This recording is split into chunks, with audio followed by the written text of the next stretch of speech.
दोस्तों नमस्कार, स्वागत है आप सभी का द न्यूज लॉन्चर के मंच पर। किसान नेता डल्लेवाल जी ने मोदी सरकार के मुंह पर तमाचा जड़ दिया है।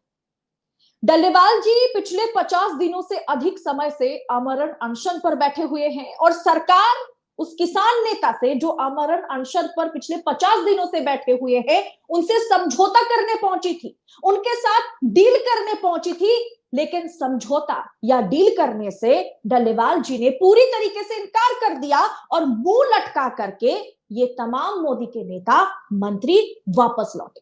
दरअसल मोदी सरकार के साथ किसान नेता डल्लेवाल जी की और जो कमेटी रही किसान नेताओं की ओर से उनकी क्या बातचीत हुई, इस पर विस्तारित चर्चा करने के लिए हमारे साथ वरिष्ठ किसान नेता जुड़ गए हैं। कंट्रोल रूम सर को जोड़ लीजिए।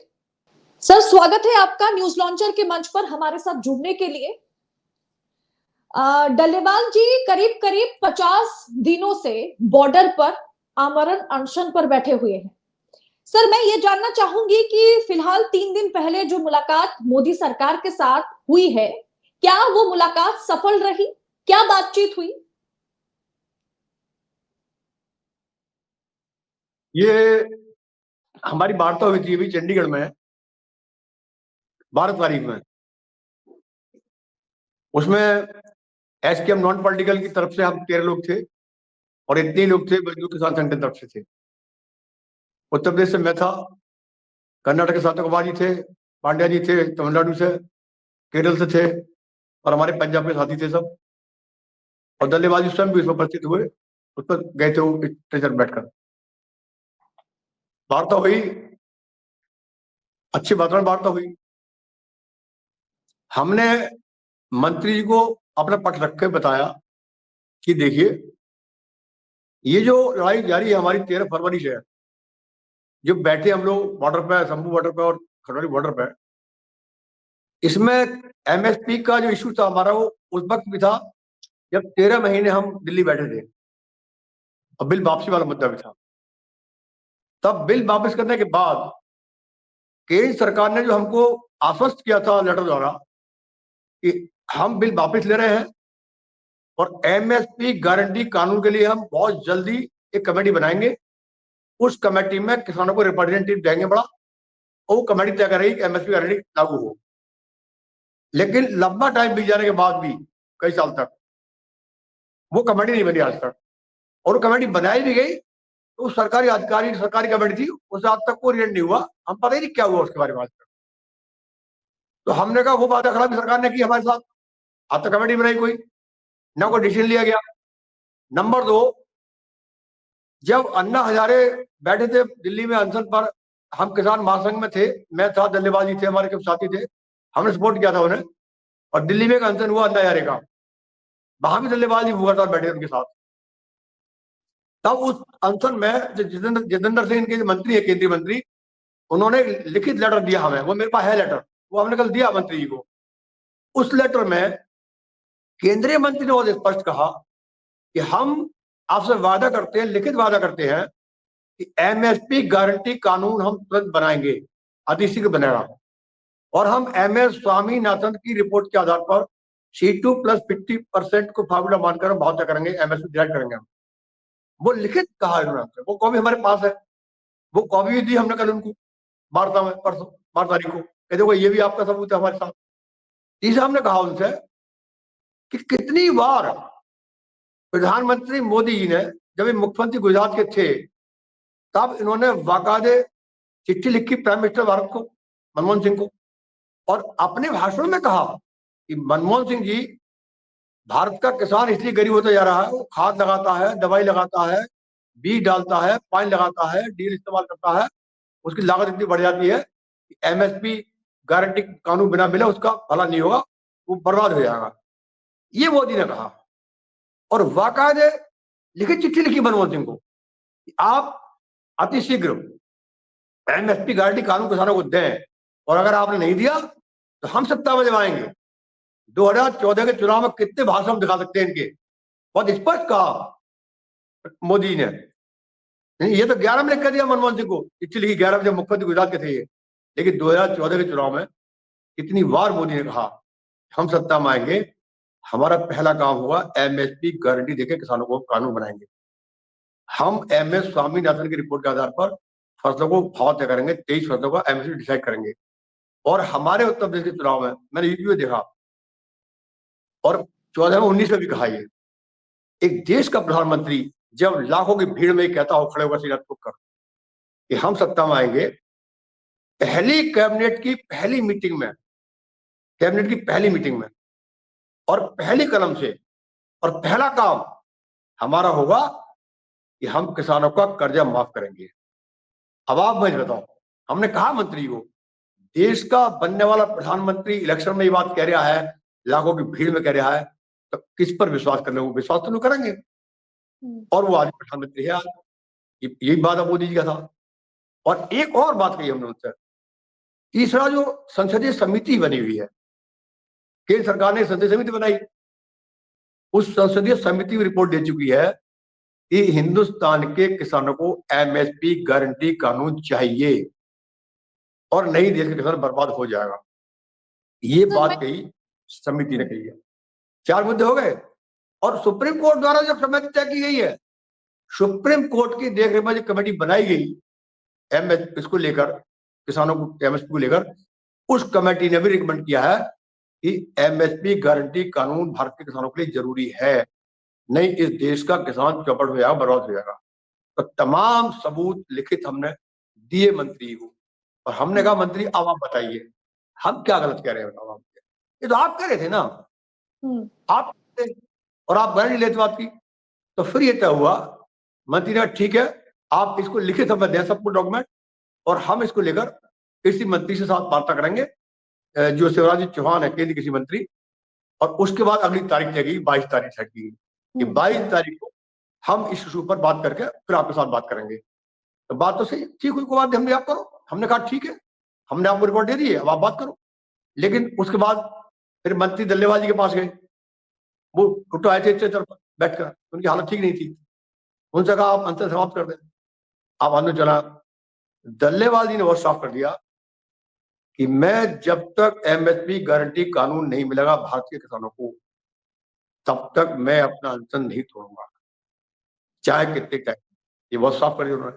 तो हमने मंत्री को साफ कर दिया कि हम जो बात कर रहे हैं वो कोई फिल्मों की कहानी नहीं है, वो ग्रंथ की बात नहीं कर रहे हैं, किसी की नैतिकता की बात कर रहे हैं। हम वो बात कर रहे हैं जो आज की सत्ता ने हमसे वायदे किए थे। लेकिन और सर वादे का कोई मतलब नहीं है देश के अंदर कोई भी। रोज क्यों वादे कर रहे हो फिर आप, क्यों रोज वादे कर रहे हो फिर आप बताओ। तो बहुत साफ साफ नोट कर रही हूँ अब मैं, यही मेरा भी सवाल है कि जब 2020-21 का पहला दौर था किसान आंदोलन का, जब वो आंदोलन एक बड़ा आकार लिया था और सबने हमने उसे बहुत अच्छे तरीके से जनता के सामने रखा था, लेकिन सवाल यह है कि उसके बाद जब तीनों काले कानूनों को वापस लिया गया था और उसके बाद एमएसपी को कानूनी जामा पहनाया जाएगा, इस पर मोदी सरकार ने वादे किए थे, तो ये निभाने में इतने साल का गैप क्यों आ गया, इतना वक्त सरकार को क्यों लग रहा है? क्या ये सवाल आपने पूछा? ऐसा तो नहीं हो सकता कि सुप्रीम कोर्ट की कमेटी का जो फैसला था कि एमएसपी को कानूनी जमा पहनाया जाए, सुप्रीम कोर्ट की कमेटी ने जो बताया था, ये ऐसा तो नहीं हो सकता कि ये सरकार के पास इसकी जानकारी नहीं थी कि आप लोगों को अलग से देनी पड़ रही है ये जानकारी? वक्त क्यों लग रहा है? नहीं, गैप इसलिए आया कि उस आंदोलन के बाद हमने, इन्होंने जो वादा किया था उसके बाद हमने इंतजार किया, सरकार कर रही है शायद, कहते रहे बीच में ये। लेकिन उसके बाद फिर हमारी मीटिंग हुई और उसमें फिर जो हमारे ऐसे लोग थे हिंदुस्तान में जो नॉन पॉलिटिकल, जो कहीं भी पॉलिटिकल अपने नहीं काम करते हैं, उन सबको लेकर हमने बैठक बुलाई दिल्ली में, तो हमारी बैठक हुई प्रकाशगंज में। हमने फिर ये तय किया कि एक एसकेएम नॉन पॉलिटिकल, क्योंकि उसमें कुछ लोग चुनाव में चले गए थे, उसके बाद उस मूवमेंट के बाद कुछ लोग चुनाव में चले गए और चुनाव में जाके बाद थोड़ा रिजल्ट उनका साफ नहीं रहा अच्छी तरीके से, बिल्कुल। तो उसे मैं ज्यादा कमेंट नहीं करता। लेकिन हमने फिर ये सोचा कि कोई भी आंदोलन हो, उस आंदोलन में बिल्कुल निष्पक्ष हो और नॉन पॉलिटिकल हो, हमारा गिरफ्तारी नहीं होती। तो वो फिर हमारी मीटिंग हुई 13 फरवरी को दिल्ली में। तो 13 फरवरी से लगातार आंदोलन चल रहा, एक साल फिर होने जा रहा, लंबा गैप हो गया, एक साल होने जा रहा। अब सवाल यह है कि इस आंदोलन के बारे में आज सरकार क्या करती है। ये एमएसपी गारंटी कानून पूरे भारत का है, लेकर कन्याकुमारी से कश्मीर तक जितने भी किसान हैं, जो 23 फसलें बोते हैं, सबका है। चाहे वो 1 बीघे का है, चाहे 1000 बीघे का काश्तकार है, किसी धर्म का है, किसी जाति का है, किसी कम्युनिटी का, सबका है मुद्दा। लेकिन सरकार अपने प्रचार माध्यमों के द्वारा, टेलीविजन के द्वारा, गोदी मीडिया द्वारा, अखबारों के द्वारा ये मिसगाइड कर रही है, ये डाइवर्ट कर रही है इशू को कि ये लड़ाई केवल पंजाब के लोग लड़ रहे हैं। ये सरकार का नैरेटिव चल रहा है पूरे भारत में। आप समझ लो बात, इशू को डाइवर्ट कर रहे हैं। और हम किसान से कह रहे हैं कि ये एक मौका है, भारत के इतिहास में पहली बार कोई व्यक्ति, एक लीडर अपनी जान की बाजी लगाकर बैठा। आज 80 दिन हो गए, 80 दिन कुछ खाया नहीं, आज तक कोई नहीं बैठा ऐसा। बाबा रामदेव 3 दिन बैठे अनशन में, 14 दिन भर्ती हुए अस्पताल में जाकर। उसके बाद इनका अन्ना हजारे का आंदोलन हुआ। क्या माहौल बनाया मीडिया ने भारत के, मैं भी अन्ना, तू भी अन्ना, ये भी अन्ना, वो भी अन्ना, और तमाम जो हिंदुस्तान पलट देंगे ये बात का। उसके बाद कुछ नहीं हुआ, आज अन्ना चुप घर बैठे अपने। आज क्या है, 80 दिन से बैठे हैं वो, पूरे देश की मांग को लेकर बैठे, किसानों की रोजी रोटी लड़ाई लड़ रहे हैं वो। एक भी भारत का मीडिया आज तक उन्हें इंटरव्यू नहीं लिया, आज तक उन्हें दिखाया नहीं। और पूरी सरकार से लग गई है भारत की, पूरा प्रचार तंत्र इस बात लग गया, इस पंजाब के खाली लोग हैं, पंजाब की समस्या, पंजाब के लोग लड़ रहे हैं। इस तरीके से ये नेगेटिव पैदा कर रहे हैं। लेकिन ये पंजाब का मूवमेंट नहीं है, लड़ाई तो पूरे भारत की है। अभी पंजाब को टारगेट करने की बात करते हैं। हमने ये भी कहा लोगों से कि पंजाब को, ये जो बात करते हैं पंजाब लड़ता है, पंजाब लड़ता है, पंजाब कब नहीं लड़ा बताओ अच्छा मुझे। ये तो जब देश की लड़ाई लड़ी आजादी की, उस टाइम में सबसे ज्यादा जो फांसी लगी पंजाब के लोगों की लगी। 32 लोगों को फांसी लगी, 27 से 26 पंजाब की थे। जब इस देश में अनाज की कमी थी, लाल बहादुर शास्त्री अमेरिका गए थे और अमेरिका ने मना कर दिया अनाज देने के लिए। शास्त्री वापस आए, उन्होंने कहा दोबारा नहीं जाएंगे मांगने, नारा दिया हरित क्रांति का। उस हरित क्रांति में पंजाब और हरियाणा के लोगों ने धान और गेहूं इतना पैदा किया भारत के अंदर कि एशिया में नहीं दुनिया में 3rd नंबर पर थे। हरित क्रांति लाए। जिस देश में 35 करोड़ लोगों को भोजन नहीं मिलता था और 35 करोड़ की आबादी का पेट नहीं भरता था हिंदुस्तान में, आज 140 करोड़ लोगों की हम इतना पैदा किया किसानों ने भारत के। और पंजाब लाया हरित क्रांति, तो वो पंजाब ने किया वो काम भी। और आज हमने कहा ये बात, हम तो हम भी कह रहे हैं बात। आज 2 करोड़ के आसपास आबादी है, लेकिन 25% फौज में आज भी पंजाब के लोग हैं। और जो लोग इस देश में अपने गुरुद्वारों के माध्यम से, सेवा के माध्यम से हिंदुस्तान के 8 करोड़ लोगों को रोज खाना खिलाते हो अपने गुरुद्वारों में, बिना भेदभाव, कौन हिंदू है, कौन मुस्लिम है, कौन सिख है, कौन ईसाई है, कौन जाट है, कौन त्यागी है, कौन वाल्मीकि है, वो देखते नहीं कभी भी, वो खाना खिलाते हैं देश से। और इतनी सेवा करने वाले कौम को उसको आप रोज कहेंगे आतंकवादी है, ये वो है, और ये तो ये भगत सिंह को आतंकवादी थे क्या? अंग्रेज भी कहते थे भगत सिंह को आतंकवादी, उधम सिंह को अंग्रेज आतंकवादी कहते थे। तो ये जो नवाज रहे हैं इस तरीके से, इनका टारगेट है किस तरह इस आवाज को दबाओ।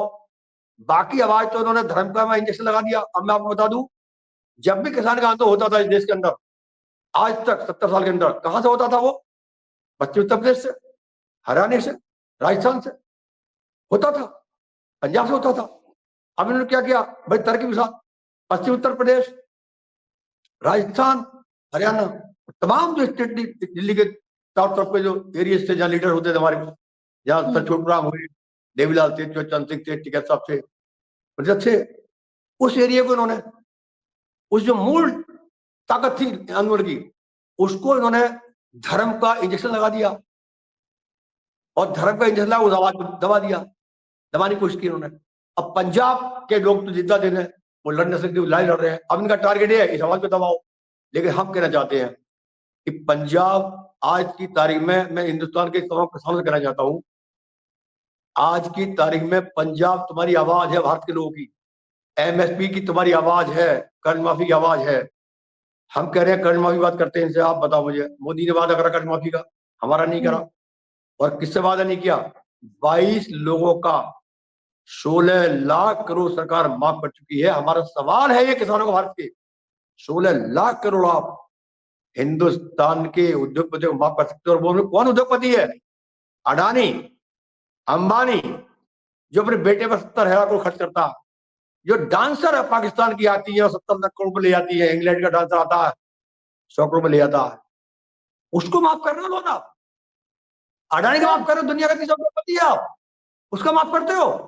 और हमारे लोन की बात आती है, कहते पैसा कहां से आएगा, उनका पैसा कहां सर से आएगा, बैंक तो एक ही है। तो हम्म। लड़ाई है सवालों की आज, और सवाल होंगे, सवाल करे जाएंगे। मैं इसलिए हिंदुस्तान के साथ कहा जाता हूं, इस मौके को मत खो, नेता आए ना आए। अब हुआ क्या है, इन्होंने जो लीडर थे भारत के, इस सरकार ने एक काम बहुत तेजी से किया है, लीडरों को डीलर बनाया है। डीलर, वो डीलर बन गए। सर मेरा लड़ाई अगला बंद होती सवाल, चली जा रही है। सर जी, मेरा अगला पंजाब में सवाल लीडर है। हम्म। ये जो अगला आंदोलन सवाल चल रहा है, यकीन की बात का है, इस आंदोलन में कोई कमजोर कड़ी नहीं है। हमारा जो मूवमेंट चल रहा है इस टाइम, जो हम लोग सब साथी है हमारे, चाहे वो एसकेएम के नॉन पॉलिटिकल के हो, चाहे किसान मजदूर के हो, कोई कमजोर कड़ी नहीं है वहां, सब कड़ी मजबूत है। कोई डीलर नहीं है, सब लीडर है वहां। इसलिए ये आंदोलन अपने मुकाम पर जाएगा, हम लड़ेंगे इसको, और लड़ रहे हैं, सर और हम मेरा दिखाएंगे किस तरह आंदोलन कराए जाते हैं। आखिरी सवाल यही है मेरा, एमएसपी को कानूनी जमा क्यों नहीं सरकार पहना रही है? क्या इसके पीछे मतलब कहीं ना कहीं इंडस्ट्रियलिस्ट को, बड़े बड़े उद्योगपतियों को फायदा पहुंचाने की कोशिश है? मैं आपको एग्जाम्पल दे दूं, मैं उत्तर प्रदेश से आता हूं। हम्म। उत्तर प्रदेश भारत का 1/3 गन्ना पैदा करता है, गन्ना पैदा करते हैं, चीन बनाते हैं उसकी। 70 साल की हिस्ट्री में पहली बार ऐसा हुआ है, 3 नवंबर को मिल चल चुकी है उत्तर प्रदेश की, सबसे ज्यादा मिले उत्तर प्रदेश के अंदर पूरे भारत में। अभी तक किसानों को यह नहीं मालूम गन्ने का भाव क्या होगा। योगी सरकार ने अभी तक गन्ने का भाव तय नहीं किया है। बिना भाव के, दुनिया में ऐसा कोई उत्पाद नहीं है हिंदुस्तान के अंदर जो बिना किसी भाव के मिल ले रही हो, और कम से कम 80 करोड़ क्विंटल गन्ना ले चुकी हो, उसका भाव पता ना हो। और उद्योगपतियों के, और जो मिलें हमारे गन्ने ले रही हैं, वो पता नहीं भाव क्या होगा, उधार ले रही हैं। अपनी खोई, अपनी चीनी, अपनी प्रेस बर्ड, अपना सीरा, सब नगद बेच रही हैं। तो बहुत क्लियर है कि सरकार उद्योग के लिए काम कर रही है। और दुनिया, भाव तय नहीं हो रहा और कोई आवाज नहीं है, कोई आवाज नहीं, क्योंकि जो नेता आवाज देते थे वो डीलर हो चुके हैं। अब कुछ डीलरों के वजह से रेट वो नहीं हो रहा। हमने एक कहानी सुनी थी, एक नेता थे पश्चिम में, वो कह रहे थे मैं चवन्नी नहीं हूं तो पलट जाओ। और वो नेता ऐसे बाप के बोलते हैं जिसके बाप एक अर्थशास्त्री से भारत के, मेरे आदर्श थे चौधरी चरण सिंह। 1977 में जब मुरारी प्राइम मिनिस्टर बने, गुजराती थे, मुरारी गुजराती थे उस टाइम, वो भी उद्योगपति व्यक्ति थे। वो मुरारी ने सीधे पाबंदी लगा दी भारत में, और गन्ना 2 रुपए कुंटल हो गया, गन्ना फेंक रहे किसान खेतों में। मुरारी प्राइम मिनिस्टर थे, नीति मुरारी बना रहे थे। लेकिन आरएसएस के लोगों ने प्रचार किया भारत में कि चौधरी चरण सिंह जो गृहमंत्री थे, उनके पास कुछ किसान गए बागपत के, उनसे गन्ना बहुत मिट्टी पिट रही है, आप क्या कर रहे हो? तो उन्होंने कह दिया मेरे सिर पर बोलो। ये एक नैरेटिव बना है इन आरएसएस के लोगों ने पूरे देश के अंदर। चरण सिंह को दूर चढ़ाने की कोशिश की। चौधरी चरण सिंह वो दुखी थे उस टाइम, उन्होंने सरकार गिराई मुरारी की, वो प्राइम मिनिस्टर बने। और प्राइम मिनिस्टर बनने के बाद उन्होंने 18 रुपए गन्ने भाव तय किया, और उसके बाद मिलों से कह दिया गन्ना रेट डालिए आप। सिंभावली मिलने आनाकानी की थी, मुझे खुद ध्यान है, भाई था मैं, रात के 12 डीएम को भेजा, आप रेट डलवाइए हैंडओवर के लिए फैक्ट्री को। और उनका कोई वारिस ये कहता हो कि चौधरी चरण सिंह का अंश मोदी में है, मैं चवन्नी नहीं हूं, पलट जाऊं, तो चवन्नी पलट गई, रुपया बन गई, भाव खत्म हो गया, चवन्नी ले गई भाव अपने साथ। इसलिए यूपी के किसान तो अनाथ, और कुछ डीलर है, जब कभी वे डीलर भाव नहीं, वे भाव तय नहीं हो रहा इनसे, और वे डीलर भुगतान नहीं होने दे रहे। कुछ हमारे किसान डीलर बन गए, वो भुगतान नहीं होने दे रहे। मिलों पे सौदेबाजी कर रखी है, महीना लेते हैं, हफ्ता लेते हैं, भाव पर लड़ाई होती है हमारी। इसलिए मैं कहना चाहूंगा कि आज किसान बहुत संकट में है भारत का। देखिए, कुंभ का शोर हुआ, ध्यान डाइवर्ट किया गया कुंभ पर, और जब कुंभ हो रहा था कि 50 करोड़ 100 करोड़ इतने लाख करोड़ आ रहे हैं, उसी टाइम चुपचाप क्या हुआ पता है? डीएपी एनपीके जो खाद हम इस्तेमाल करते हैं उसका रेट बढ़ा दिया 500 रुपए क्विंटल, चुपचाप। किसी टीवी में खबर नहीं, अखबार में खबर नहीं, दुकान पर रेट आ गया। जो कट्टा 14.5 रुपए पर था 1700 हो गया। उस कट्टे पर बैठकर आज तक दुनिया की हिस्ट्री में कोई प्राइम मिनिस्टर कभी खाद कट्टे बैठ के नहीं आया। हिंदुस्तान का प्राइम मिनिस्टर डीएपी एनपी कट्टे बैठ के आया है। और जो सब्सिडी 2014 में 27 रुपए थी डीएपी एनपीके पर, वो 600 रुपए कर दी खाली रेट, और जो 600 रुपए दाम था वो कर दिया 1450 रुपए। और अब सब्सिडी खत्म करके और 500 क्विंटल की अभी हो गया 750 रुपए कट्टा डीएपी का। किसी टीवी पर, किसी अखबार में, किसी न्यूज में कोई चर्चा नहीं। 11,000 करोड़ रुपया कुंभ का शोर मचा के टीवी पर, और निकाल लिया किसान की से। और जिसका निकल लिया है वो ही भाग रहा है, वो भाग रहा है और कोई जा रहा है। देखो, दो बात हो गई अब साफ साफ भारत के अंदर। जो घंटा बजवा रहे हैं वे अरबपति है, जो घंटा बजा रहे हैं वे मर रहे हैं। घंटा बजाने वाले गरीब, घंटा बजवाने वाला 50 लाख की गाड़ी में आता है महात्मा। जो बाबा कह रहे घंटा बजाओ, चाहे वो कोई सा बाबा से भारत का, वो 50 1 करोड़ गाड़ी में आता है, वो अरबपति है। जो घंटा बजवा रहा है वो अरबपति करोड़पति ऐसे ले रहा। उसके नहाने के लिए भी कुंभ में डायरेक्ट रास्ता है, डायरेक्ट लाल बत्ती का, सीधा जा ढाके आ जा। और जो घंटा बजा रहे हैं ना, वे भीड़ मारे जा रहे हैं, रेलों पटरी मारे हैं, अभी दिल्ली मरे हैं। अब रेलों की हालत क्या हो रही है, भेड़ बकरी की तरह भाग रहे हैं ट्रेनों में, वे मर रहे हैं, पिट रहे हैं, चीख रहे हैं, अपने माँ को ढूंढ रहे हैं, हमारे माँ बाप कहाँ है। सरकार बता नहीं रही। सरकार क्या बता रही है? 50 करोड़ ने स्नान किया। 50 करोड़ तो इन्होंने गिन लिए। कौन सा ड्रोन है इनके पास? इनके पास कौन सा ड्रोन है? 50 करोड़ गिन लिए, नहीं स्नान करा 50 करोड़ ने, 100 करोड़ ने। लेकिन मरे कितने ये गिनती नहीं कर पाए। एक दिन चला 30 बस खाली, उसके बाद कोई आंकड़ा नहीं बढ़ा इनका। तो ये जो देश के अंदर ये माहौल हो रहा है वो बहुत बुरी स्थिति बन रही है। मैं फिर स्टॉप कर रहा हूँ। हम खेती करते हैं, हम अनाज पैदा करते हैं, अनाज पैदा करने वाला व्यक्ति गरीब है आज, और जो हमारा दाम तय कर रहा है वो अरबपति वाला बैठा, वो तय करता है हमारा दाम। देखो, मैं एक एग्जाम्पल दे दूं आपको बहुत बड़ा। किसान क्या है? गांव की परिभाषा है कि जिस क्षेत्र के रहने वाले लोग कच्चे माल का उत्पादन करते हो, गांव के लोग कहलाते हैं, रॉ मटेरियल का। उसमें खेती नहीं खाली आती, उसमें तांडू पत्ता भी आता है, भेड़ बकरी भी आती हैं, मछलियां भी आती हैं। मैं आपको एग्जाम्पल दूंगा अपनी बात का, आखिरी बात करते हुए। समुद्र के किनारे कितने मछुआरे हैं, वो तो गांव में रहते हैं, हजारों साल से रहते हैं। क्या नियम है? वो मछली पकड़ते हैं, समुद्र डूबते हैं बेचारे, जाड़े में सर्दी में। मछली जब समुद्र की पार पे आती है, उनकी नीलामी होती है। कौन जाता है नीलामी करने? जो मछली का मीट बेचता है दुनिया में, वो जाता है हवाई जहाज से, वो जाता है 50 एकड़ की गाड़ी जाता हो। और मछली जब तक किसान के पाले में हो, उसकी कोई नियम लागू नहीं भारत का, लोन का, छूट का। और जैसी मछली उद्योगपति पाले में आई, तमाम छूट, टैक्स छूट, बैंक के खाते, बैंक लोन सब मिलता है उसे।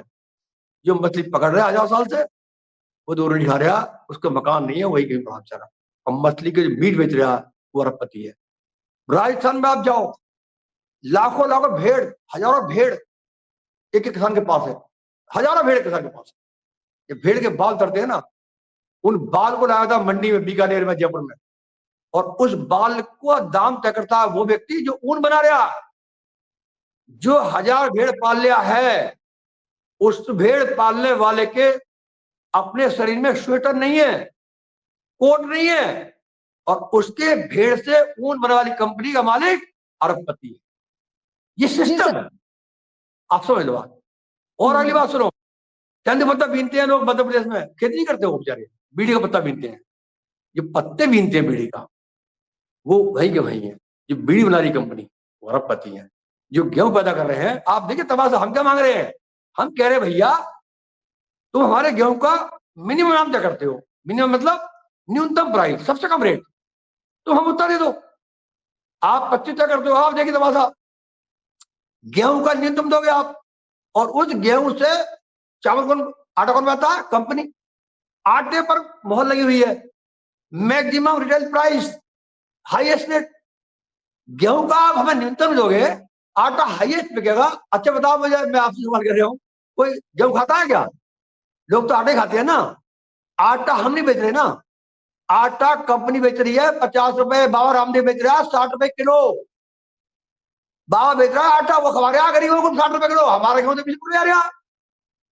तो हम यही तो मांग कर रहे हैं। अरे हमने 6 महीने पैदा किया, हमें तो मिनिमम दे सकते, और बाबा ने खाली पीस के पैकेट कर दिया बंद अपना, वो 60 रुपए किलो बेचेगा।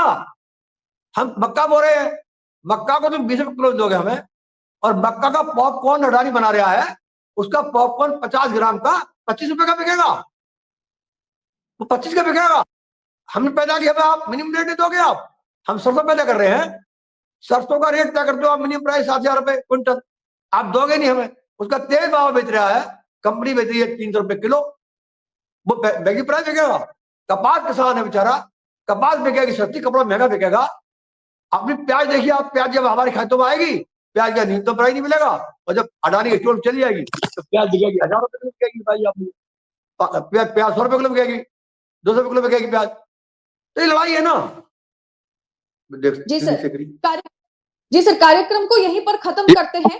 अब उम्मीद करते हैं कि सरकार बहुत ही जल्द बातचीत करे। 22 फरवरी को जो मीटिंग है उसके बाद कोशिश करेंगे कि फिर एक बार हम लोग बैठे और इस पर चर्चा करें।